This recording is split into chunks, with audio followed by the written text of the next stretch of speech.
মই শ্ৰী হিমন্ত বিশ্ব শৰ্মা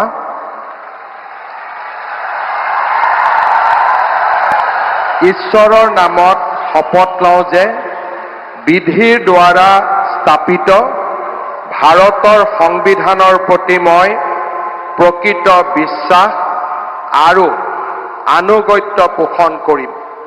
মই ভাৰতৰ সাৰ্বভৌমত্ব আৰু অখণ্ডতা অক্ষুণ্ণ ৰাখিম।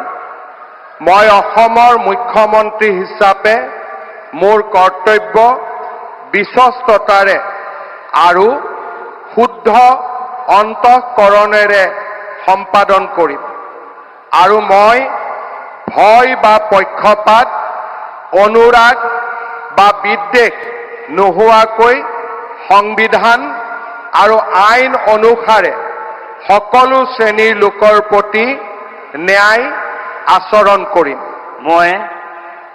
মই শ্ৰী হিমন্ত বিশ্ব শৰ্মা ঈশ্বৰৰ নামত শপত লওঁ যে মই অসমৰ মুখ্যমন্ত্ৰী হিচাপে মোৰ কৰ্তব্যৰ যথাযথ সম্পাদনৰ বাবে আৱশ্যক হোৱাৰ বাহিৰে মই এনে বিষয় যি অসমৰ মুখ্যমন্ত্ৰী হিচাপে মোৰ বিবেচনাৰ বাবে অনা হ'ব বা মোৰ জ্ঞাত হ'ব তেনে বিষয় মই কোনো ব্যক্তি বা ব্যক্তিসকলৰ ওচৰত প্ৰত্যক্ষ বা পৰোক্ষভাৱে অৱগত বা প্ৰকাশ নকৰিম।